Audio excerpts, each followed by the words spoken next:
انسان میں ہدایت اور گمراہی دونوں کے لیے پوری طاقت موجود ہے۔ فَأَلْهَمَهَا فُجُورَهَا وَتَقْوَاهَا۔ باہر دو دعوتیں ہیں، ایک شیطان کی ہے فَبِمَا أَغْوَيْتَنِي لَأُزَيِّنَنَّ لَهُمْ فِي الْأَرْضِ وَلَأُغْوِيَنَّهُمْ أَجْمَعِينَ۔ اس نے بھی یہ نیت کی ہے کہ میں تمام انسانوں کو گمراہ کر دوں۔ اور دوسری دعوت انبیاء کی ہے جو خیر کی طرف ہے، الف لام را کتاب انزلناہ الیک لتخرج الناس من الظلمات الی النور، وہ کہتا ہے وَلَأُغْوِيَنَّهُمْ اجمعین، یہاں کہتا ہے لتخرج الناس من الظلمات الی النور۔ دونوں طرف مکمل تشکیل کے ارادے ہیں۔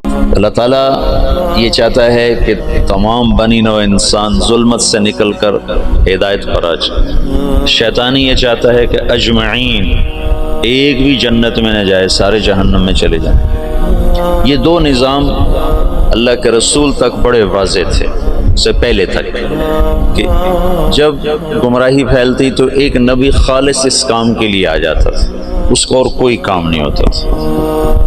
اِنَّا أَرْسَلْنَا نُوحًا إِلَىٰ قَوْمٍ، کہ براہ راست ان کو اس کے لیے بھیجا جائے قوم کی طرف۔ وَإِلَىٰ عَادٍ أَخَاهُمْ هُودٌ وَإِلَىٰ ثَمُودَ أَخَاهُمْ هُودًا وَإِلَىٰ مَدْيَنَ أَخَاهُمْ هُودًا وَلَقَدْ أَرْسَلْنَا مُوسَىٰ بِآيَاتِنَا۔ عیسیٰ علیہ السلام تک بڑی واضح اور کوئی خلط ملط چیز نہیں تھی کہ دعوت کے لیے مستقل داعی آتا تھا، وہ صبح سے شام اس کو اور کوئی کام نہیں ہوتا تھا۔ رب انی دعوت قومی لیلا ونہارا فقد ابلغتکم رسالات ربی اور نصحت لکم اور ابلغتکم وبلغ ما انزل الیک من ربک۔ جب اللہ کے رسول صلی اللہ تعالی علیہ وسلم تشریف لائے تو وہ بھی داعی بن کر آئے، وہاں بھی کوئی اشتباہ نہیں تھا۔ جب آپ چلے گئے تو امت کو دعوت کے لیے منتخب کیا گیا۔ اب آ کر معاملہ سنگین اور سخت امتحان ہو گیا کہ ایک طرف ان کے ساتھ وہ سلسلہ نہیں ہے جو انبیاء کے ساتھ تھا، وہ وحی نہیں، وہ عصمت نہیں، غیبی نظام ایسا نہیں ہے۔ یقیناً نبی اور غیر نبی کا فرق تو ہوتا ہے۔ دوسرا ان کے ساتھ ان کے معاشی مسائل، ان کے سماجی مسائل، ان کے عائلی مسائل، پھر سیاست بیچ میں آ گئی کہ اللہ نے حکومت دے دی، اقتدار دے دیا، حکومت کے اپنے تقاضے پیدا ہو گئے۔ قرن اول کے بعد عربوں سے علم منتقل ہو کر عجم میں چلا گیا کہ عرب جہاں بانی میں لگ گئے، ملک گیری میں لگ گئے، سیاست میں لگ گئے، علم سارے کا سارا موالی کے پاس چلا گیا۔ یہ جو آخری مفتی تھے، رئیس المفتین سعودی عرب کے شیخ بن باز رحمۃ اللہ علیہ، یہ عرب نہیں تھے، یہ موالی میں سے تھے، موالی میں سے تھے، وہ جو اس وقت کے خاندان آباد تھے یہ ان میں سے تھے۔ تو عبد الملک ابن مروان نے ایک دفعہ شعبی سے پوچھا کہ حجاز کا کون ہے مفتی؟ ان کا عطاء بن ابی رباح، کہا وہ عجمی ہے کہ عرب ہے؟ کہا عجمی ہے۔ موالی ہے کہ عرب ہے؟ کہا موالی ہے۔ کہا یمن کا کون ہے؟ کہا طاؤس یمانی۔ کہا وہ موالی میں سے ہے کہ عرب میں سے؟ کہا موالی میں سے۔ کہا شام کا کون ہے؟ کہا مکحول ہے۔ مصر کا کون ہے؟ کہا حبیب بن کچھ ہے۔ اور خراسان کا کہا ضحاک بن قیس ہے۔ کہا عراق کا؟ تو شابی کہنے لگے میرے جی میں کہوں حماد، لیکن میں اس کے تیور دیکھ کے یہ سمجھ رہا تھا کہ اگر میں نے کسی غیر عرب کا نام لیا تو یہ مجھے قتل کر دے گا، تو میں نے کہا عراق کا ہے ابراہیم نخعی۔ تو تھا تو 19-20 کا فرق۔ ابراہیم نخعی بھی بہت بڑا نام ہے، لیکن شعبی کہتے ہیں میری ترجیحات تھی حماد کے لیے، لیکن مجھے ڈر لگا کہ یہ مجھے مار دے گا۔ تو جب میں نے کہا ابراہیم نخعی تو اس نے تو نے میرے اوپر سے ایک بوجھ ہٹا دیا، اب اگر تو کسی موالی کا نام لیتا تو میں مر جاتا۔ سبب کیا تھا کہ حکومت عرب کو ملی نا، تو وہ جیسے آج پیسہ عرب کو ملا تو وہ حفظ کرنا چھوڑ گئے، علم کی گہرائی ختم ہوتی چلی جائے۔ حکومت سعودیہ نے حفظ کرنے پر انعام رکھا ہوا ہے، لیکن میں وہ حرمین میں ہے نا حفظ کے مکاتب، مدینہ میں بھی مکہ میں بھی، میں وہاں پھرتا ہوں دیکھتا ہوں تو کوئی عرب بچہ حفظ کرتا نظر نہیں آتا، حتیٰ کہ امارات والوں نے بڑا انعام رکھا ہے حفظ قرآن کا، لیکن کوئی عرب بچہ حفظ نہیں کرتا۔ وہاں بھی امارات میں بھی عجم کے بچے حفظ کر رہے ہیں۔ تو اب دعوت اس امت کا منصب تھا، لِتَكُونُوا شُهَدَاءَ عَلَى النَّاسِ، سارے عالم کے انسانوں تک اللہ کا پیغام پہنچانا، لیکن اس کے ساتھ اتنی چیزیں اور شامل ہو گئیں کہ وہ روح، میں تو سید سلیمان ندوی رحمۃ اللہ علیہ نے جو مقدمہ لکھا ہے مولانا الیاس اور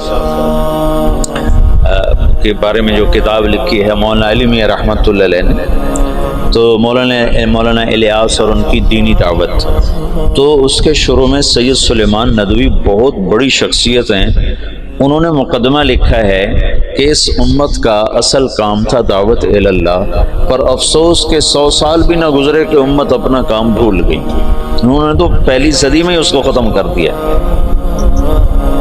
اور کچھ ایسی بے وزن بات نہیں، وہ تو خیر بے وزن میں کا تبصرہ کرنے والا ہوتا کون ہوں، تو بہت بڑی شخصیت ہیں، ان کی بات بڑی تحقیق کے ساتھ اور بڑے محققانہ ہے، اللہ نے ان کو بہت کچھ نوازا تھا۔ تو وہ اسباب ایسے بنے کہ حکومت بھی آ گئی، سیاست بھی آ گئی، آپس کی لڑائیاں بھی شروع ہو گئیں اور دشمن بھی سر پہ چڑھ آئے ہیں۔ تو جو روح دعوت تھی لِتَكُونُوا شُهَدَاءَ عَلَى النَّاسِ، کتنی واضح بات تھی کہ تمہارا کام لوگوں تک پیغام حق کی گواہی پہنچانا ہے، پیغام حق لوگوں تک پہنچانا تمہارے ذمے ہے۔ کنتم خیر امت اخرجت للناس، یہاں بھی للطالبین نہیں تھا، للطلبہ، نہ للطالبین نہ للطلبہ نہ للمریدین، کہ شیخ صرف مرید کا فکر کر رہا ہے، ایک شیخ اپنے مستالکین کا، اپنے مریدین کے فکر میں، ایک محتمم اپنے طلبہ کے فکر میں ہے، للناس ایک بادشاہ اپنی مملکت کے فکر میں ہے، اخرجت للناس۔ تو ایسا بھولا، یہ سارے اسباب میں نے 2-3 دن سے آپ کو امت کا سیاسی پس منظر بتائے کہ وہ کیا اسباب تھے جس سے روح دعوت ماند پڑ گئی۔ اگر یہ دین کی حفاظت کا اللہ نے وعدہ نہ کیا ہوتا تو صحابہ کے بعد اس میں تحریف ہو جاتی، جیسے پہلوں نے کر دی تھی، ہم بھی کر گئے تھے۔ یہ تو اللہ نے کہا انا نحن نزلنا الذکر وانا لہ لحافظون، میں اس کا حافظ ہوں۔ لہٰذا اللہ ہر صدی میں، ہر دور میں، یہ جو تاریخ دعوت و عظیمت مولانا علی میں نے لکھی ہے نا 8 جلدوں میں، یہ 800 جلدوں میں بھی لکھی جائے تو اس کا حق ادا نہیں ہو سکتا، گرچہ ان کا قلم جس مضمون پہ چلتا ہے اس کا حق ادا کرتا ہے، لیکن میں دیانتداری سے کہتا ہوں، میں بھی تاریخ کا چھوٹا سا طالب علم ہوں، اس پر 8 کی بجائے 800 جلدیں بھی مولانا علی میاں لکھ دے اور وہ لکھنے کی طاقت رکھتے تھے، تو بھی میں دعویٰ کرتا ہوں کہ تاریخ دعوت و عظیمت کا حق ادا نہیں ہو سکتا تھا۔ ایسے رجال اللہ نے بھیجے، ایسے لوگ، عورتیں تک ایسی آئیں کہ جنہوں نے ہزاروں لاکھوں کی ہدایت کے سامان پیدا کر دیا۔ تو یہ اللہ تعالیٰ تجدید کرتا رہا کہ اسلام کو اللہ نے باقی رکھنا ہے جب تک سورج مغرب سے نہیں نکلتا، ہمیں کوئی مٹا نہیں سکتا، چونکہ اللہ نے اسلام کو باقی رکھنا ہے، اور اسلام کے باقی رہنے کے لیے مسلمان کا باقی رہنا ضروری ہے۔ تو لہٰذا چاہے اس سے بھی زیادہ ایٹمی طاقتیں مسلمانوں کے خلاف ہو جائیں، اسلام کو نہیں مٹا سکتے، بلکہ عین ممکن ہے کہ چونکہ یہ امت بڑھاپے کا شکار ہے، اللہ انہی قوموں کو ایمان کی دولت نصیب فرما دے، جیسے 7ویں صدی میں اللہ نے تاتاریوں کے ساتھ کیا کہ 7ویں صدی میں مسلمان سیاسی طور پر ختم، اخلاقی طور پر پستی کا شکار۔ اب بوڑھے آدمی کو 100 بوتل خون کی لگا دو تو وہ جوان نہیں بن سکتا، اسے سونے کے کشتے کھلا دو وہ جوان نہیں بن سکتا، اس کی عمر ڈھل چکی ہے اور بڑھاپے کا علاج کوئی نہیں۔ اور ابن خلدون نے اپنے مقدمہ ابن خلدون میں لکھا ہے کہ جیسے فرد کی جوانی اور بڑھاپا ہوتا ہے، ایسے قوم پر بھی جوانی اور بڑھاپا ہوتا ہے، جیسے فرد کے بڑھاپے کو واپس نہیں لایا جا سکتا، ایسے ہی قوم کے بڑھاپے کو واپس نہیں لایا جا سکتا۔ یہ بات تو ابن خلدون کی، اگلی بات میں کر رہا ہوں۔ کہ قوم بڑھاپے کا شکار تھی اور نظام ٹوٹ چکا تھا، تو جتنے قائدین مصلحین کھڑے ہوئے وہ شان و شوکت مسلم کو واپس لانے کی دعوت لے کر کھڑے ہوئے۔ بوڑھے کو جوان کرنے کے چکر میں لگ گئے، بوڑھا تو جوان نہیں ہو سکتا۔ وہ ایک بنیا جا رہا تھا تو سامنے سے اس کو کوئی مل گیا لوٹنے والا، انہوں نے کہا چلو شاید بنیا ویسے ہی ڈر جائے گا، تو اس کے ہاتھ میں کچھ نہیں تھا، اس نے ایک تنکا اٹھا لے کر نکال جو تیرے ہاتھ میں، اس نے جیب سے ایک پیسہ نکال کے دے دیا، یہ لو۔ کہا میں تجھ سے سارے مانگ رہا ہوں، تو ایک پیسہ دے۔ کہنے کہ پہلے اپنا ہتھیار تو سام، پہلے اپنے ہتھیار تو دیکھ لے۔ تو پچھلے 200 سال میں جتنی تحریکیں اٹھی ہیں وہ مسلمان میں جوانی لانے کے لیے نہیں اٹھی، بلکہ بوڑھوں پر جوانی والا نظام لانے کی محنت تھی کہ نظام واپس آئے، وہ شان و شوکت واپس آئے، وہ سیاسی طاقت واپس آئے، وہ حکومت واپس آئے۔ وہ نہیں ہو سکتا تھا، ناممکن تھا۔ شاہ عالم ثانی غلام قادر روہیلا کو جب وہ بچہ تھا تو اس کو عورتوں لڑکیوں کے لباس پہنا کے اپنے دربار میں نچواتا تھا۔ یہ لوگ نظام بدل سکتے تھے؟ جب غلام قادر روہیلا طاقت میں ہے تو اس نے شاہ عالم ثانی کی آنکھیں نکلواتی۔ شاہ عالم ثانی مغلیہ خاندان کا بہادر شاہ سے پہلے آخری بادشاہ تھا جس پر انگریز نے دلی پر باقاعدہ قبضہ کر لیا، اور شاہ عالم ثانی صرف لال قلعے کا بادشاہ رہ گیا تھا، اور اس کے بعد بہادر شاہ ظفر، اور پھر بات ہی ختم ہو گئی۔ بڑھاپے کا علاج جوانی ہے، اور جوانی، قوموں کی جوانی کیسے ہوتی ہے؟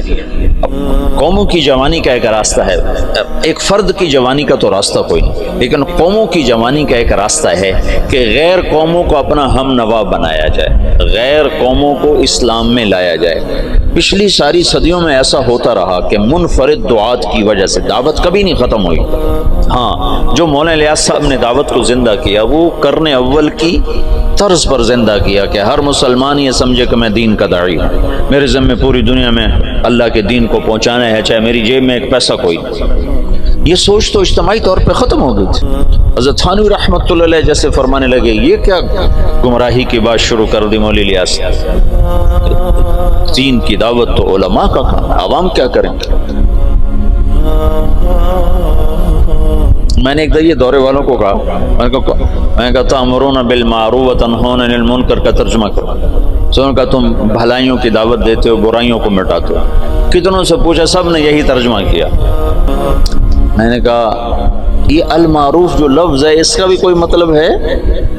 یہ اس میں مفعول ہے، اور عرفہ سے یہ اس میں مفعول ہے، تو اس میں مفعول کا ترجمہ کرو۔ وہ کریں بھلائیوں کو پھیلاتے ہو، برائیوں کو مٹاتے ہو۔ تو میں نے کہا اس میں مفعول کا ترجمہ ہے جانی پہچانی چیز، جانی پہچانی چیز۔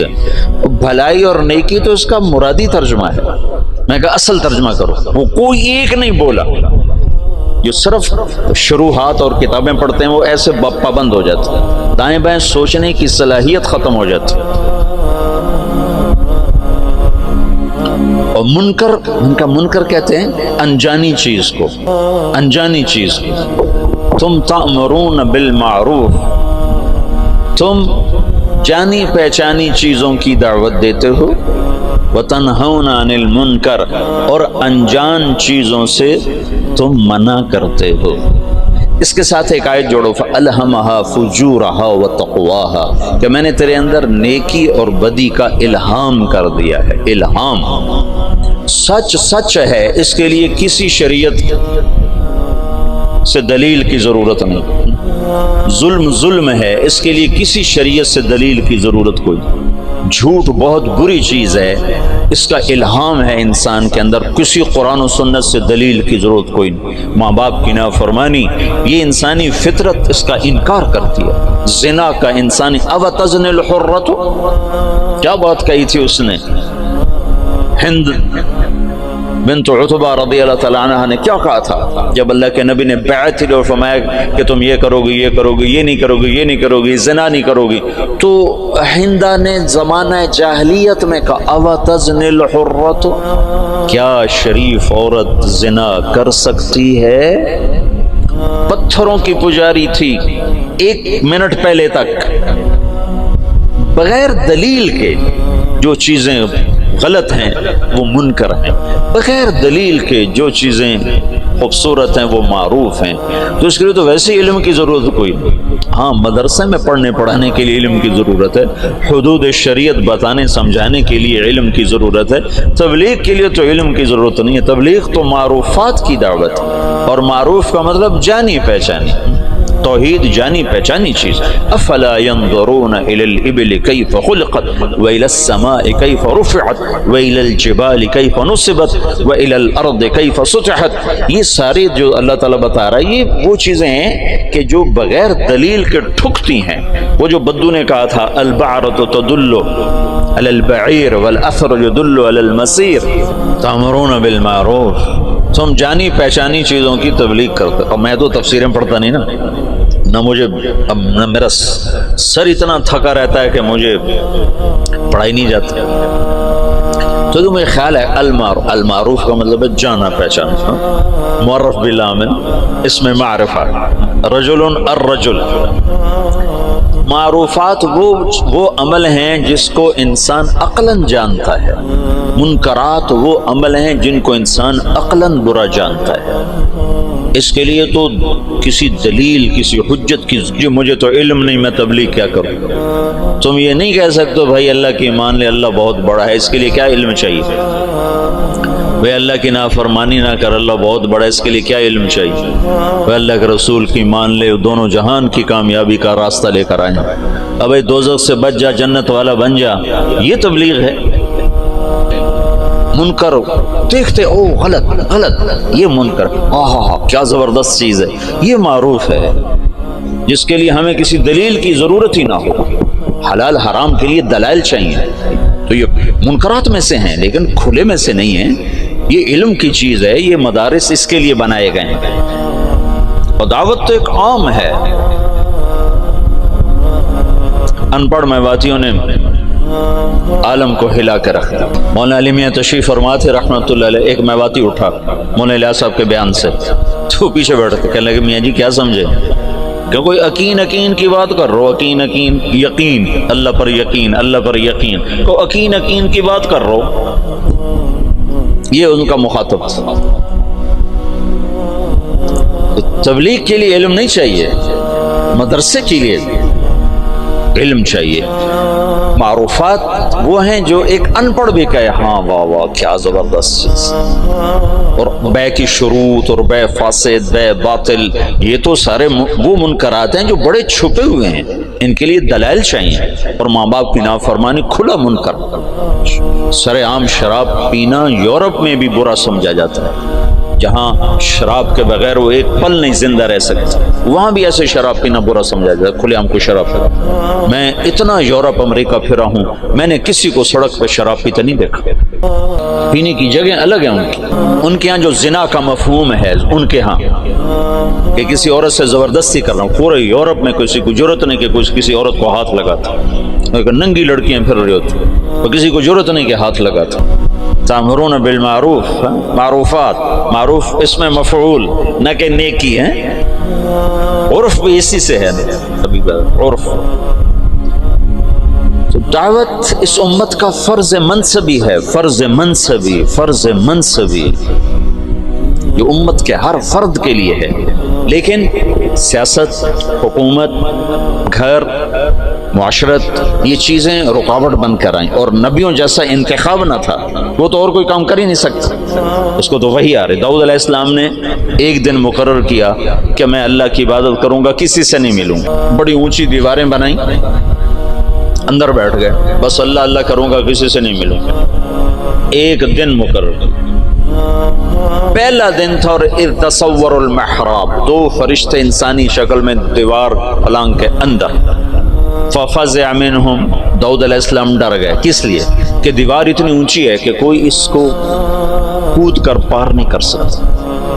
دروازہ بند ہے اور دیوار اتنی اونچی ہے کہ اس سے اوپر چڑھ کر کوئی آ نہیں سکتا. یہ کہاں سے آ گیا؟ یہ کون ہے؟ انہوں نے کہا لا تخف خصمان بغى بعضنا على بعض. بھائی ہم دونوں میں جھگڑا ہو گیا. آپ مہربانی کرو ہمارا جھگڑا نہیں اٹھا.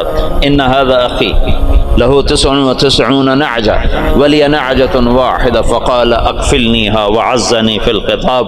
یہ جھگڑا تو ایک 5 سال کا بچہ بھی نہیں مٹا سکتا. تو وہ جو داؤد علیہ السلام سجدے میں گرے اور فاستغفر ربہ، اور وہ کس بات پر استغفار ہے؟ یہ اللہ کی تنبیہ تھی کہ داؤد تو نبی بن کر آیا ہے، تو عابد بن کر نہیں آیا.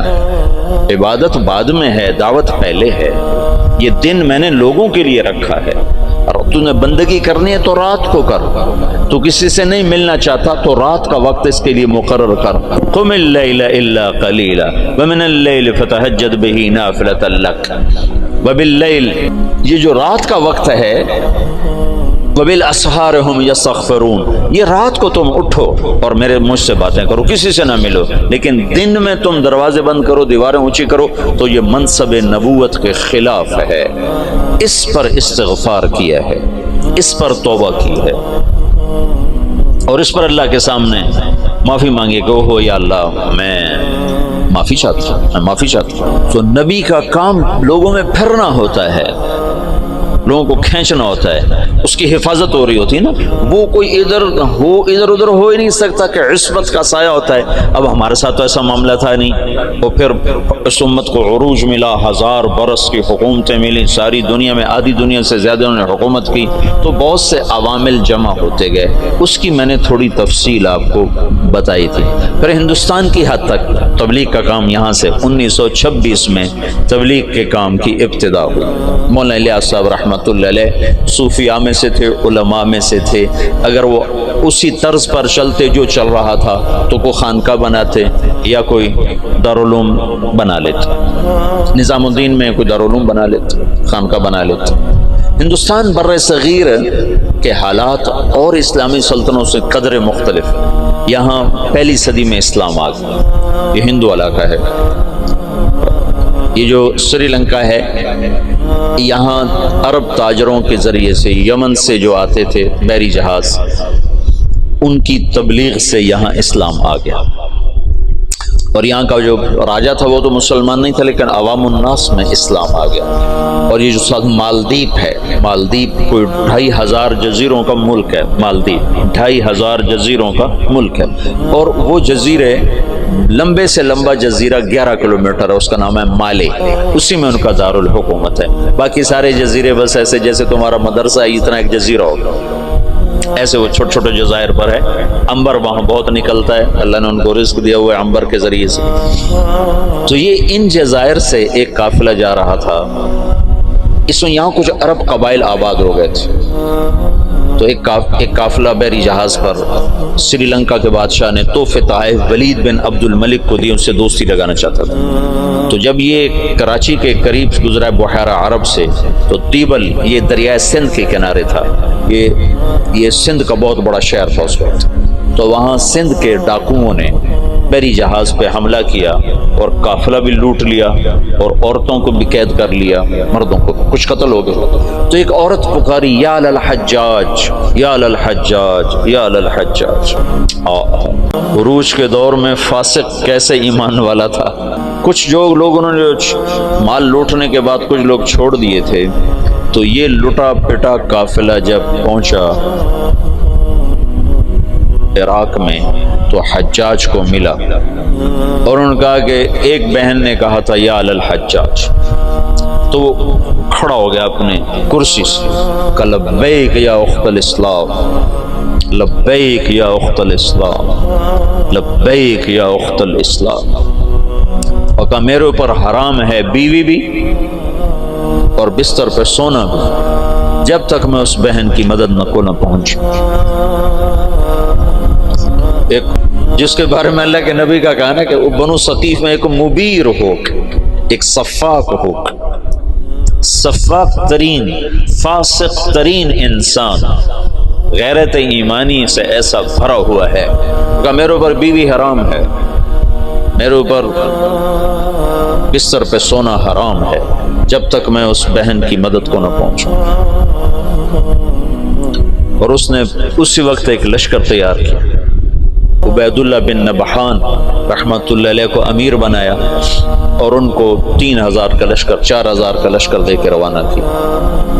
وہ لشکر شکست کھا گیا اور عبید اللہ شہید ہو گیا۔ پھر اس نے دوسرا لشکر روانہ کیا، یہ سارے عراق سے تھے۔ بدیل بن طوفہ رحمۃ اللہ علیہ کی سرکردگی میں وہ بھی شہید ہو گئے اور دونوں لشکروں کو شکست ہو گئی۔ پھر اس نے شامی قبائل جو عرب کے قبائل جو شام میں آباد تھے، ان کا عراقیوں سے بڑا مختلف مزاج تھا، تو اس نے ولید بن عبد الملک سے اجازت چاہی کہ مجھے سندھ پہ حملے کے لیے شام سے لشکر اور میرا خزانہ ختم ہے، مجھے پیسے بھی دے۔ تو ولید نے کہا میں یہ محاذ نہیں کھول سکتا، ابھی ترکستان میں محاذ کھلا ہوا ہے، شمالی افریقہ میں محاذ کھلا ہوا ہے، چین کی طرف محاذ کھلا ہوا ہے، میں چوتھا محاذ نہیں کھول سکتا۔ تو حجاج نے کہا جتنا پیسہ مجھے دو کے قرضہ ہے اور میں یہ دگنا کر کے بیت المال میں واپس کروں گا۔ تو شامیوں کا 4000 کا لشکر تیار، اور اس کا اپنا سگا بھتیجا تھا محمد بن قاسم بن یوسف۔ حجاج بن یوسف اور محمد بن یوسف اور قاسم بن یوسف، یہ 3 بھائی ہیں۔ ان میں محمد بن یوسف بھی حجاج جیسا ظالم تھا، یمن میں گورنر تھا، اور قاسم بہت شریف النفس تھے، ان کا بیٹا محمد 17 برس کی عمر، اور حجاج نے اپنی بیٹی زبیدہ اس کے نکاح میں دی ہوئی تھی، اس کو منتخب کیا اور اس کو 12000 کا لشکر دے کے روانہ کیا، اور باقی جو ساز و سامان تھا وہ سمندر کے ذریعے سے بھیجا، جتنا سامان، اور ہر 3 دن کے بعد اس کے پاس خبر آتی تھی۔ اس نے ڈاک کا ایسا نظام بنایا کہ ہر 3 دن کے بعد خبر حجاج تک پہنچتی تھی۔ اس طرح راستے میں چوکیاں قائم کی، اور پورے جنگ کا نقشہ حجاج بصرے میں بیٹھ کے خود کنٹرول کر رہا تھا۔ تو یہ بدھوں کا شہر تھا، جو دیبل تھا نا بدھوں کا، تو اس میں ایک بڑا وہ تھا ان کا معبد، اس کا گنبد تھا، اس کے اوپر ایک جھنڈا تھا۔ تو ان کا یہ عقیدہ تھا جب تک یہ جھنڈا نہیں گرتا اس سے شہر کو شکست نہیں ہو سکتی۔ تو مسلمانوں نے زور لگا لیا، حجاج بن یوسف نے ایک توپ بھیجی تھی، توپ منجنیق، پتھر پھینکنے والی، وہ اتنی بڑی تھی اس کو 500 آدمی کھینچتے تھے، تو اس کو بحری جہاز پہ بھیجا تھا۔ تو وہ نصب تھی اور توپ اس گنبد پہ نشانہ نہیں فٹ ہو رہا تھا۔ 10 دن 12 دن 15 دن گزر گئے، گولے جاتے تھے، گنبد پہ نہیں لگتے تھے، تو دیبل والے اور جوش سے لڑتے تھے۔ تو حجاج بن یوسف نے وہاں سے خط لکھا کہ اس توپ کا زاویہ 1 درجہ نیچے کر کے فائر کرو، 1 درجہ نیچے کر کے۔ اور محمد بن قاسم اس دن خود توپ پر آئے، ان کا آج میں خود پھینکوں گا۔ تو محمد بن قاسم نے خود اس دن پتھر تو رکھنے والے بہت سے لوگ ہوتے تھے، پھر اس نے خود اس کو کھینچ کے جو پھینکا تو پہلا ہی پتھر جا کے جھنڈے پہ لگا اور گنبد پہ لگا، اور گنبد ٹوٹا تو شہر والوں نے ہتھیار پھینک دیے۔ یہ 92 ہجری کی بات بتا رہا ہوں، 90 ہجری کی بات بتا رہا ہوں۔ 90 ہجری میں اسلام کا پہلا داخلہ ہے فاتحانہ۔ ویسے تو سرندیپ یہ ہندوستان کا حصہ تھا، سری لنکا ہندوستان کا حصہ تھا، اور وہاں دعوت پھیل چکی تھی، وہاں اسلام پھیل چکا تھا دعوت کے ذریعے، لیکن فاتحانہ انداز میں جو مسلمان بر صغیر میں داخل ہوئے ہیں تو محمد بن قاسم رحمۃ اللہ علیہ اس کا ذریعہ بنے اور دیبل فتح ہوا ہے۔ راجہ داہر اس وقت وہ پورے سندھ کا بادشاہ، پورا ہندوستان 2 حصوں میں تقسیم تھا، ہند اور سندھ۔ سندھ یہ نہیں جو آج ہے، یہ سندھ بمبئی تک تھا، یہ سندھ بمبئی تک اور دیپال پور تک اور ادھر سے بمبئی تک، یہ ایک پورا علاقہ تھا، باقی ہند الگ علاقہ تھا۔ راجہ داہر اس سارے کا بادشاہ تھا۔ راجہ داہر ایک دفعہ بیٹھا تھا تو ایک نجومی آیا، تو اس کی بہن بھی ساتھ بیٹھی تھی، تو اس کی بہن نے اپنا ہاتھ دکھا دیا نجومی کو کہ میرا ہاتھ دیکھو۔ نجومی نے کہا یہ لڑکی آئندہ سندھ کے بادشاہ کی بیوی بنے گی۔ تو راجہ داہر پریشان ہو گیا، یہ میرے گھر میں میرا دشمن پیدا ہو رہا ہے۔ تو اس نے اپنے وزیر کو بلایا، کہنے لگا نجومی نے کہا ہے کہ یہ میری جو بہن ہے یہ سندھ کے بادشاہ کی بیگم بنے گی۔ تو وزیر نے کہا تو خود شادی کر لے، قصہ ہی ختم. بے غیرت مجھے کروائے گا, ساری دنیا کیا کہے گی بہن سے شادی کر لی. تو وزیر چپ ہو گیا. اس نے ایک بکری لے کر اس پر مٹی مل دی, مٹی کی تہ پہلے اس پر اچھی طرح لگائی, پھر اس کے اوپر باریک مٹی ڈالی, پھر اس پر پھول کے بیج ڈالے اور اس کو ہلکا ہلکا پانی لگوانا شروع کیا. تو اس کے پشت کے اوپر پھول ہی پھول ہو گئے. تو اس نے وہ بکری ایک نوکر کو دی کہ جاؤ اسے بازار کا چکر لگواؤ. میں نے چکر لگوایا تو سارا شہر اکٹھا ہو گیا, بکری کے اوپر پھول, بکری کے اوپر پھول, سب حیران پریشان. اگلا دن کا پھر چکر لگاؤ, پھر لوگ اکٹھے ہو گئے. اگلا دن پھر چکر لگاؤ, پھر تھوڑے ہو گئے, پھر چوتھے دن اور تھوڑے ہو گئے, 5 دن اور, چھٹے دن اور, 7ویں دن کوئی بھی دیکھنے نہیں آیا. تو وہ بکری لے کر داہر کے پاس آ گیا. کہنے لگا اس بکری میں تیری کہانی لکھی ہوئی. وہ کیسے؟ تب پہلے زیادہ لوگ تمہیں گالیاں دیں گے, پھر اسے تھوڑے گالیاں دیں گے, پھر اسے تھوڑے گالیاں دیں گے, پھر ایک دن چپ کر جائیں گے, تو اسے شادی کر لیا. اس بکری سے اس نے اس کو دلیل سمجھائی, تو اس کم بخت نے حکومت کے لالچ میں اپنی بہن سے شادی کر لی. حالانکہ ہندو بھی بڑے غیور, بڑے غیرت والے, یہ راجپوتوں کی تاریخ ہے, بہت غیور لوگ ہوتے تھے. یہ تو آپس کی لڑائیوں کی وجہ سے بے وقوفی کی حد تک آپس میں لڑتے تھے, تو غیروں کو ان پر چھا جانے کا موقع اس وجہ سے ملتا تھا. تو وہ اس نے اپنی بہن سے شادی کر لی. جب محمد بن قاسم حملہ آور ہوا تو راجہ داہر سندھ, بمبئی, دیبالپور تک کا حکمران تھا. تو روہڑی کے قریب ان دونوں لشکروں کی پھر جنگ ہوئی. تو اس سے پہلے محمد بن قاسم نے لکھا حجاج بن یوسف کو کہ سارا سندھ اکٹھا ہو چکا ہے اور میرے ساتھ صرف 12,000, تو اپنی مدد کے لیے لشکر بھیجو. تو فاسق اور صفاق کا خط سن, حجاج کا خط ہے, یہ ابھی دریائے سندھ کے پار تھے, ادھر راجہ داہر کا لشکر, ادھر محمد بن قاسم کا لشکر. تو حجاج کا خط ہے کہ اللہ کے رسول کا فرمان ہے 12,000 کو کمی کی وجہ سے شکست نہیں ہو سکتی, اور تم 12,000, لہذا تمہیں اس وجہ سے شکست نہیں ہو سکتی کہ تم تھوڑے. جب میرا خط پہنچے تو سارے لشکر کو آخرت کی ترغیب دی اور اللہ کی رضا پہ مرنے کے لیے تیار کرو, اور میرے پاس کوئی لشکر نہیں تمہیں بھیجنے کے لیے, میرے پاس کوئی سرمایہ نہیں تمہاری مدد کے لیے, تمہارا اللہ تمہیں کافی ہے. یہ حجاج کا خط تھا محمد بن قاسم کے نام. تو پھر انہوں نے روہڑی کے قریب دریائے سندھ کتنا پھیل جاتا ہے, انہوں نے وہاں سے دریا پار کیا, اور روہڑی کے آس پاس اب بھی اس کے کھنڈارات ہیں. یہ خوفناک جنگ لڑی گئی جس میں راجہ داہر قتل ہوا, اور اللہ تعالیٰ نے مسلمانوں کو فتح دی. اور محمد بن قاسم ملتان تک 92 ہجری میں 90 میں داخل ہوا, 92 میں 2 برس کے بعد ملتان پہنچا. اور اس کے حسن سلوک سے لوگ, ہندوؤں نے جو مسلمان نہیں ہوئے تھے, انہوں نے محمد بن قاسم کے بت بنائے اور اس کی پرستش کرتے رہے. اس طرف سے 92 ہجری میں اسلام داخل ہوا ہے. پھر اس کے بعد ہندوستان کے پوری جو تاریخ بدلی ہے کہ مسلمانوں کے ہاتھ میں اقتدار, وہ 5ویں صدی میں جا کر جب محمود غزنوی نے ہندوستان پہ حملہ کیا اور 17 حملے کیے, 17 کے 17 میں وہ کامیاب ہوا. اور 33 برس حکومت کی. دنیا میں 4 بڑے فاتح ہیں, کہ سب سے بڑا فاتح چنگیز خان اور دوسرے نمبر پر محمود غزنوی. آگے 2 میں نے خود لگائے ہیں, تیسرے نمبر پر سکندر یونانی ہے اور چوتھے نمبر پر تیمور لنگڑا ہے. مجھے اس پہ بڑا غصہ آتا ہے, کم بخت نے بڑے مسلمان ذبح کی. میں حیران ہوں تفتہ زانی کیسے اس کے ساتھ رہتا تھا. تو ایسا صفاق کم بخت تھا, وہ جب شہر پہ حملہ کرتا تو پہلے دن سفید جھنڈا لہراتا.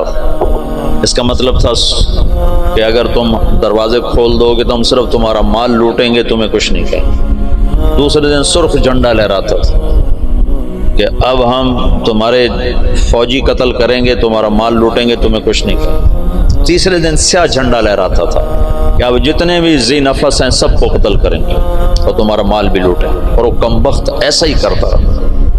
میرا تو کبھی کبھی جی چاہتا ہے کہ اس کا خاتمہ بھی ایمان پہ نہ ہوا ہو، ایسا اس نے ظلم کیا۔ باقی اللہ غفور الرحیم ہے، ہم اس کی رحمت کو نہ بند کر سکتے ہیں نہ پابند کر سکتے ہیں۔ چاہے تو ابو جہل کو جنت میں ڈال دو، اسے کوئی پوچھنے والا نہیں ہے۔ یہ خطا اللہ نہ کرے ہم سے ہو کہ ہم اللہ کی رحمت کوئی پابند بنا دیں۔ ہم کم ظرف ہیں نا، کم ظرفی کی وجہ سے کسی پہ زیادہ غصہ آ جاتا ہے، کسی کے ساتھ ہمدردیاں وابستہ ہو جاتی ہیں، کسی پر قہر چڑھ جاتا ہے، لیکن اس کی رحمت رحمتی وسعت کل شیء، تو اس کی رحمت کے آگے خربوں تیمور بھی ہوں تو بخشے جا سکتے ہیں، ایک تیمور کی کیا بات ہے۔ تو محمود غزنوی فاتح ہند ہے، اس نے ہندوستان کے لیے اسلام کا دروازہ کھولا اور 33 برس کی حکومت، اور فاتح عالم ثانی ہے۔ چنگیز خان کے بعد یہ دوسرے نمبر کا شاہ سوار تھا۔ وہ کافر تھا، 2 کافر 2 مسلمان، ایک کافر نما مسلم، ایک کھرا مسلمان۔ سب سے پہلے سلطان کا لقب پانے والا محمود غزنوی ہے۔ سلطان کا جو لقب سب سے پہلے ملا ہے وہ محمود کو ملا ہے، سلطان محمود غزنوی۔ اس کا باپ غلام تھا، غلام سبکتگین غلام تھا۔ یہ گیا شکار کھیل، تو ایک ہرنی کا بچہ اس نے شکار کیا، تو اس کو اٹھا کر اس نے گھوڑے پہ رکھا، ذبح نہیں کیا، گھوڑے پہ رکھا، گھر جا کے ذبح کروں، اور واپس موڑا۔ ایسی اس کے پیچھے نظر پڑی تو اس نے دیکھا وہ اس بچے کی ماں اس کے پیچھے پیچھے آ رہی تھی، تو اس نے اس کو دیکھا تو اسے ترس آیا، تو اس نے بچے کو چھوڑ دیا۔ تو بچہ جا کے ماں سے جو ملا تو ہرنی نے تشکرانہ یوں سبکتگین کے آگے یوں سر جھکایا کہ تیری بڑی مہربانی۔ رات کو سبکتگین نے خواب دیکھا کہ تو نے مخلوق پہ رحم کیا، اس کے سلے میں اللہ نے تیری اولاد کے لیے بادشاہی کا فیصلہ کر دیا۔ تو سبکتگین نوکر سے ایک صوبے کا گورنر بنا، اور محمود غزنوی آدھی سے زیادہ دنیا کا بادشاہ بنا، اور غزنی پوری دنیا کا کسی زمانے میں سب سے خوبصورت شہر بنا۔ محمود 33 سال کی حکومت کے بعد فوت ہوا ہے 416 ہجری میں۔ 1974 میں غزنی میں زلزلہ آیا اور محمود کا مزار بھی ٹوٹ گیا، قبر بھی پھٹ گئی۔ ظاہر شاہ کا مرحوم کا زمانہ تھا، تو اس نے قبر کو دوبارہ اور گنبد کو، مزار کو دوبارہ بنوانے کا حکم دیا، تو انہیں ساری قبر کھول دی، ساری قبر کھودی تو اندر کچھ بھی نہیں تھا، تو ان کو جستجو ہوئی تو انہوں نے تھوڑا سا اور کھدائی کی، تو پھر نیچے سے ایک اور وہ لحد نکل آئی، وہ جو اس لحد میں اس کا تابوت پڑا ہوا تھا، لکڑی کا تابوت صحیح سلامت، جیسے کوئی ابھی رکھ کر گیا، اور اس کو اس وقت قبر میں گئے ہوئے 1000 برس ہو چکے ہیں، 1000 برس۔ وہ لکڑی سلامت ہے تو ان کو جستجو ہوئی، جب لکڑی سلامت ہے تو اندر پتہ نہیں کیا ہوگا۔ تو ایک فرانسیسی انجینئر تھا، وہ کھول رہا، تو اس نے پیچ کھول کے جب ڈھکن اٹھایا تو بے ہوش ہو کے پیچھے گرا، یوں گرا۔ تو پیچھے جو مسلمان تھے انہوں نے آگے دیکھا تو محمود اپنے تابوت میں ایسے پڑا تھا جیسے ابھی سویا، اور اس کا سیدھا ہاتھ سینے پر تھا یہاں، اور اس کا کفن یہاں تک ہٹا ہوا تھا، آدھا سینہ اس کا ننگا تھا اور سینے پر ہاتھ تھا، اور ایسے سویا تھا جیسے ابھی کوئی اس کو سلا کر گیا۔ تو انہیں ہاتھ کو اٹھا کر دیکھا تو نرم گوداز، تو پھر اس کو رکھا، بند کیا، وہاں دوبارہ اس کو دفن کیا۔ میرے محبوب صلی اللہ علیہ وسلم ایسی زندگی لائے ہیں کہ مسجد کا امام نہیں، 3 بر اعظم کا بادشاہ بھی مرنے کے بعد ایسے اعزاز پا سکتا، شہید بھی نہیں ہے، تبھی موت مرا ہے، ٹی بی ہو گئی تھی، تب تک ٹی بی سے مرا تھا، اور خبر اس پر ایسے فدا ہے کہ اس کے بال کو بھی نہیں اکھیڑا۔ ایسی زندگی اسلام ہمیں دیتا ہے کہ مر کے بھی زندہ رہ جاؤ۔ تو شہاب الدین غوری پھر پہلا بادشاہ ہے جس نے باقاعدہ، محمود کی مثال ہے جیسے کسی نے ہل چلا کر زمین برابر کر دی۔ اس کے پاس ایک شخص آیا کہ سلطان میں بہت مظلوم ہوں، کیا ہے؟ کہ تمہارا بھانجا تیسرے چوتھے روز میرے گھر آتا ہے، میری بیوی کے ساتھ برا کرتا ہے، مجھے گھر سے نکال دیتا ہے، میری تجھ تک پہنچ بڑی مشکل سے ہوئی۔ تو محمود کا رنگ غصے سے سرخ ہو گیا، اس نے کہا آئندہ جب ایسا واقعہ ہو فوراً میرے پاس آ، اور درباریوں سے کہا یہ شخص جب پہنچے میں سو بھی رہا ہوں تو مجھے اٹھایا جائے۔ تیسری رات وہ آیا، تیسری رات بھاگتا ہوا، تو سلطان اس کے ساتھ اٹھا اور اس کے گھر پہنچا، اور اندر جاتے اس نے پہلے چراغ بجھایا، پھر ایک وار کر کے اس کا سر اتارا، پھر ساتھ ہی وہ زمین پہ گر کے کہنے لگا ویحک اسقِ، تیرا بھلا ہو جلدی سے پانی لا۔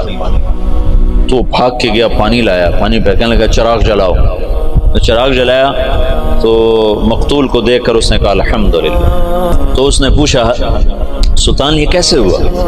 میں کچھ باتیں سمجھنا چاہتا ہوں۔ تم نے چراغ آتے ہی بجھایا، قتل کر کے زمین پہ گر گئے، پانی مانگا، اس کو دیکھ کے الحمدللہ کہا، یہ کیا مسئلہ ہے؟ تو محمود نے کہا جس دن تم فریاد لے کر آئے تھے میں نے قسم کھائی تھی نہ کھاؤں گا، نہ پیوں گا، نہ سوؤں گا۔ میں 3 دن سے بھوکا بھی ہوں، پیاسا بھی اور جاگا بھی ہوں، کہ جب تک تیری مدد نہ کر لوں میرے اوپر کھانا پینا سونا حرام ہے۔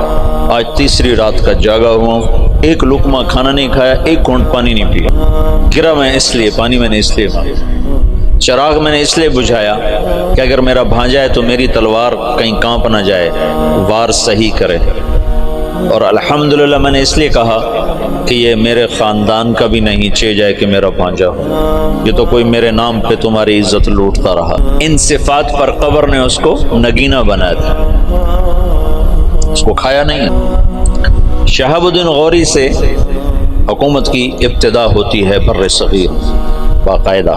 وہ اپنے غلام قطب الدین ایبک کو لاہور کا حکمران بناتا ہے، اور اس کے 2 داماد تھے، اس کی نرینہ اولاد نہیں تھی۔ شہاب الدین غوری ہمارے دیس میں ماشاءاللہ مدفون ہے۔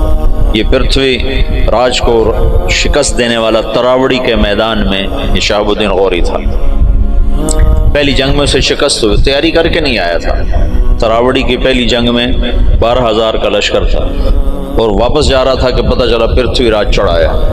تو سب سرداروں نے کہا واپس چلیں، ہماری تیاری نہیں۔ انہوں نے کہا موت سے گھبرا کے جانا مسلمان کا شیوا، لڑ گیا تھا، اس میں پھر شکست کھائی، پھر یہ واپس نہیں ہو رہا تھا، یہ لڑتے لڑتے اپنے گھوڑے سے گرا، تو پیچھے سے ایک ترک سردار نے چھلانگ لگائی اور اس کو ایک ہاتھ سے سنبھالا، اور اس کے گھوڑے کو دوسرے ہاتھ سے سنبھالا، اور لشکر سے اس کو نکال کے باہر لے گیا، تب جا کے اس کی جان بچی۔ پھر دوسری جنگ میں وہ 1 سال تک بستر پہ نہیں سویا، بیوی کے پاس نہیں گیا، پورا سال اس نے تیاری کی، اور پھر تراوڑی کے میدان میں اس نے پرتھوی راجپوت چوہان، اس کے 2 داماد تھے، ایک شمس الدین ایک ناصر الدین۔ ناصر الدین کو اس نے ملتان کی حکومت دی، شمس الدین کو پھر اس نے دلی کی، اور قطب الدین ایبک کو لاہور کی۔ اس میں شمس الدین پھر بہت عالی نکلا۔ قطب الدین ایبک بہت سمجھدار تھا، لیکن 4 سال کی حکومت کرنے کے بعد اس کا انتقال ہو گیا۔ وہ یہ پولو کھیلتا تھا، پولو، یہ گھوڑے کا، تو گھوڑے سے گرا اور مر گیا۔ انارکلی کے پچھلی طرف اس کا مزار ہوتا تھا، انارکلی جانا ہوتا تھا، 60 کی دہائی میں پڑھتا تھا، تو سارے محلے کا کوڑا کرکٹ اس کی قبر پہ پڑا ہوتا تھا اور عبرت کا نشان ہوتا تھا۔ پھر ضیاء الحق مرحوم نے یہ نیکی کا کام کیا، اس نے وہ سارا محلہ صاف کروا کے چاروں طرف کے مکان خرید کر اس کی قبر پر ایک بڑا خوبصورت اس نے مزار بھی بنایا، ساتھ آنے جانے کی جگہ بھی بنائی۔ تو اس طرح یہاں اسلامی سلطنت کی بنیاد ہے۔ التمش نے 5 دفعہ چنگیزیوں کو شکست دی، 5 دفعہ، اور ان کے چنے چبوا دیے۔ پھر صلاح الدین خلجی نے، تو خاندان غلامہ ختم ہوا، خاندان غلامہ کے بعد سادات آئے، خاندان غلامہ کے دور میں تیمور کا حملہ ہوا، پھر وہ جاتے ہوئے سادات کو حکمران بنا دیا، ان سے پٹھانوں نے حکومت حاصل کی، ان سے مغلوں نے حکومت حاصل کی۔ ابراہیم لودھی کو شکست دی بابر نے پانی پت کے میدان۔ بابر بڑا دلیر آدمی، بڑا عجب بادشاہ گزرا ہے، تھوڑی عمر میں مر گیا، 42 سال کی عمر میں مر گیا، پر اس کی عجب زندگی۔ یہاں مغلیہ سلطنت کی داغ بیل پڑی، بڑی مضبوط اسلام دوست، سوائے اکبر کے کہ وہ گمراہ ہوا تو علماء کی وجہ سے، وہ خود ان پڑھ تھا، دین کو جانتا نہیں تھا، تو جو درباری علماء تھے ان کی وجہ سے وہ دین سے متنفر ہوا کہ وہ آپس میں اس بات پہ اس کے اکبر کے سامنے لڑ پڑتے تھے کہ یہ کرسی پر میں بیٹھوں گا، بادشاہ کے برابر میں بیٹھوں، وہ کہتا میں بیٹھوں، وہ کہتا دائیں میں بیٹھوں گا، بائیں تم بیٹھو، وہ کہتا نہیں تم ادھر بیٹھو میں ادھر بیٹھوں، ادھر میں بیٹھوں گا ادھر تم بیٹھو۔ ان چیزوں سے وہ ایسا خود ان پڑھ تھا، کیونکہ ہمایوں کو جب شکست ہوئی، شیر شاہ سوری نے اسے شکست دی، شیر شاہ سوری پٹھان تھا، تو کچھ عرصہ بیچ میں پٹھانوں کی حکومت آئی اور ایسی حکومت کر گیا شیر شاہ سوری کہ انگریزوں نے بھی شیر شاہ سوری کے اصول پر اپنی حکومت کے نظام بنائے تھے۔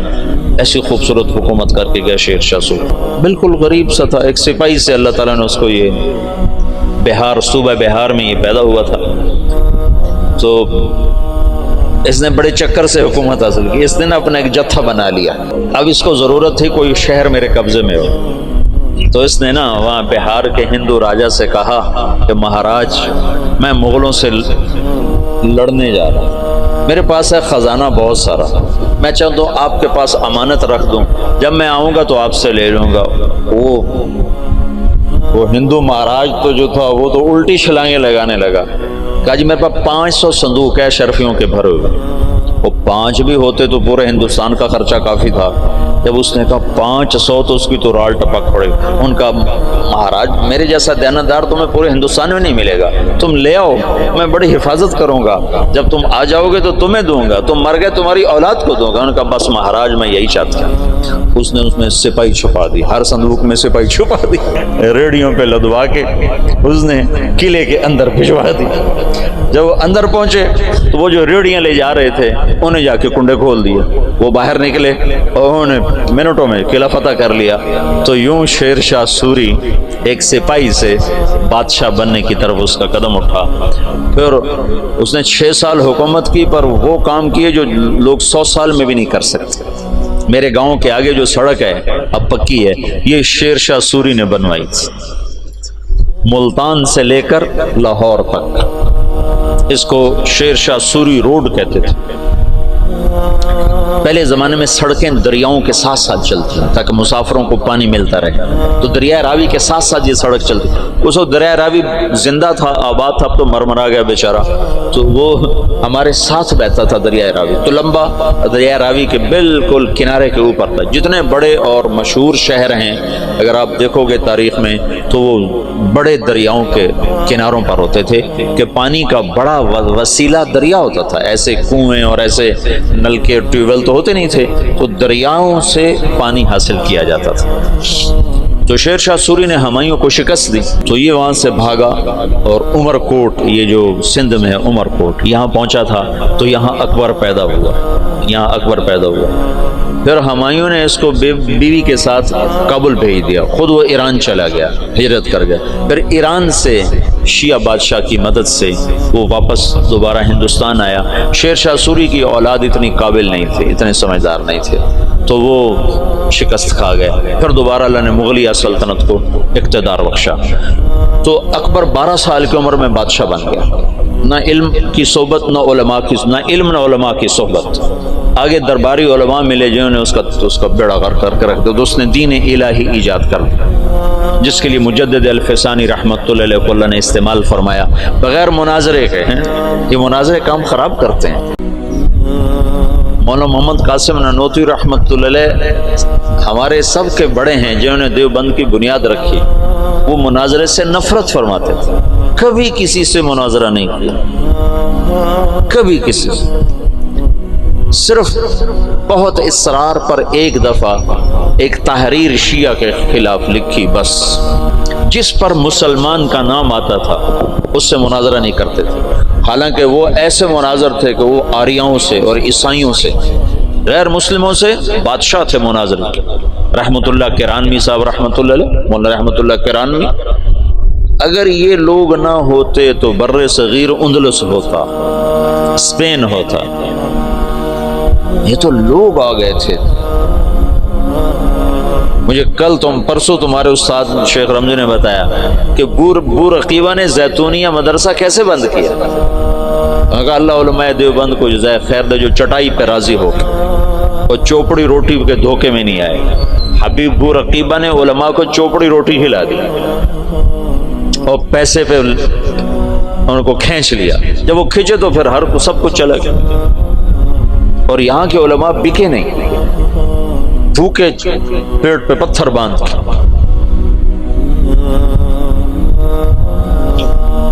نانوتوی کو نا والی دکن حیدرآباد نے خط لکھا کہ حضرت آپ میرے پاس تشریف لائیں، میں آپ کو 500 روپے مہینہ تنخواہ دوں گا۔ 500 روپے مہینہ 50 لاکھ روپیہ مہینہ ہے آج کا، 50 لاکھ روپیہ مہینہ۔ تو حضرت نانوتوی نے خط لکھا کہ میں دیوبند میں پڑھاتا ہوں، میری 5 روپے تنخواہ ہے، 2 روپے میں مدرسے میں چندہ دے دیتا ہوں، تو 2 روپے میں میرے میاں بیوی کا بخوبی گزارا ہو جاتا ہے، اور 5واں روپیہ مجھے سارے مہینے پریشان کرتا ہے کہ اس کا کیا کروں، تو 500 کو لے کے کیا کروں گا، 500 کو لے کے کیا کروں گا۔ تو یہاں علماء کی ایک کھیپ ایسی آئی جو بکے نہیں، تو درباری علماء نے اکبر کا ستیہ ناش کر کے رکھ دیا۔ دین الہی اس نے ایجاد کیا علماء سے تنگ آ کر، ان درباری علماء سے تنگ آ کر۔ مجدد الفسانی رحمۃ اللہ علیہ نے بغیر مناظرے کے دین الہی کو مٹا دیا، کسی ایک جگہ مناظرہ نہیں کیا، حالانکہ لا الہ الا اللہ محمد الرسول اللہ اکبر ذل اللہ یہ کلمہ تھا، اس کو رد کرنا کتنا آسان تھا مناظرے سے۔ گائے کا ذبح کرنا بند، شراب حلال، اکبر کو سجدہ، سورج کی پوجا، صبح بالکونی کھول کے اکبر سورج کے سامنے کتنے دیر تک مالا جپتا تھا۔ داڑھی منڈانا ضروری، داڑھی رکھنا حرام، سارے حرام کام فیضی اور ابو الفضل کم بختوں۔ فیضی کیسا عالم تھا جس نے قرآن کی تفسیر لکھی بغیر نقطے کے، الفاظ محملہ، محملہ کہتے ہیں جن پر نقطہ نہیں ہوتا، الفاظ محملہ سے، یعنی وہ 14 حرف رہ جاتے ہیں، 14 حروف سے قرآن کی تفسیر لکھ دی، اور سوات الالہام، اور اکبر کو گمراہ کرنے والا وہ ہے دین الہی۔